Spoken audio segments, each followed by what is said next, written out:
Yeah. Please. How would you describe the relationship between Anna and Christian?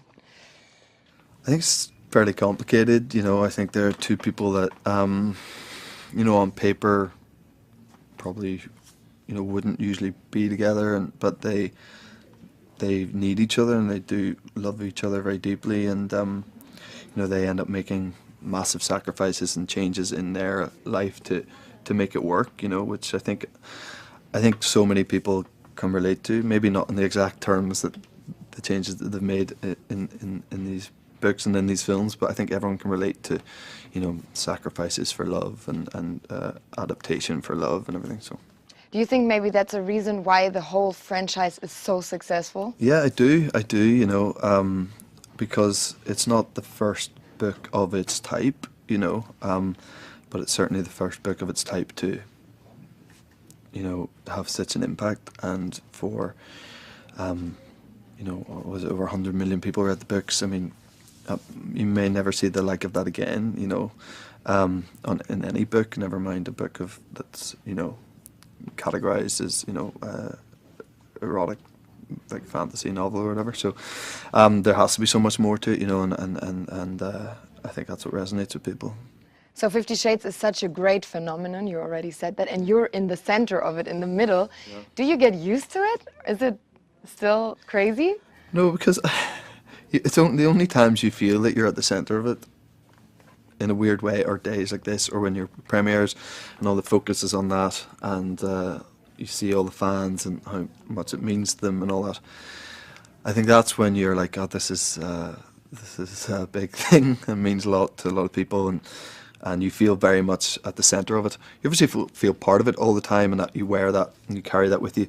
But when you're in such a bubble when you're making movies, and it is just very much just you, the other actors and the crew, and that sort of outside world and intrigue with what you're doing, and interest, it sort of doesn't filter in a way, unless now and again we're like on location somewhere and fans would be there and you get a sense of it. For the most part, you're sort of in a studio like this and you're just focused on the work, and you're not that aware of the sort of heightened madness around something like this.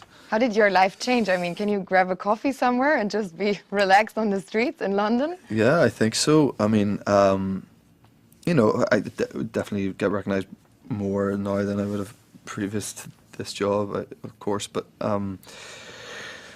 I don't, it hasn't had that much of an effect. I think there's people who would get it a lot worse, and we sort of made a point of moving out of London now, so we're out in the countryside, sort of in the middle of nowhere, and that definitely helps. I think you can go seeking it a bit more. I'm not saying that if you live in London you're seeking any kind of like recognition, but it's definitely easier if you're not there. Is it easy for you to shake off the role after the shoot? I mean, if you're shooting rough scenes or if you're shooting love scenes during the day and you get home, how do you try to shake it all off? Well, I mean, for this movie, and we shot 2 and 3 back to back, and my family were with me in Vancouver for the entirety of the shoot, so they were there for 5 months or whatever it was. And I have 2 young kids, 2 kids under 3, so you have no choice as soon as you walk through the door but to shake it off. You can't carry any of the character with you, no matter what job you're doing. Kids don't allow you to be anything but dad, and that's a brilliant thing, and it's actually really beneficial in helping you just leave the work behind and pick it up again the next day. So how was shooting again with Dakota, second time? Was it easier? How was the chemistry between you both? I think it's easier because we know each other a lot better. The first movie, they're heightened situations, this, right? You're dealing with quite a lot of sex scenes, pretty much with a stranger for the most part, and that is an odd sort of environment. But Dakota and I have an ease with each other now, and a respect for each other, which I think is very important. We make each other laugh very easily. Again, I think that's very important when you're trying to get through days like that, where it's so sort of heightened and at times feels very surreal. So it was definitely, I think in general, 2 and 3 was an easier process because not just Dakota and I, but everyone knew each other better and were more comfortable around each other and it becomes a bit more like a sort of family atmosphere and that makes work easier, you know. Do you still talk about your first love scene sometimes, or do you know what was running through your head? I don't know if I remember the first love scene. Probably should. No, I don't actually remember it. Oh, I do. God, I do remember.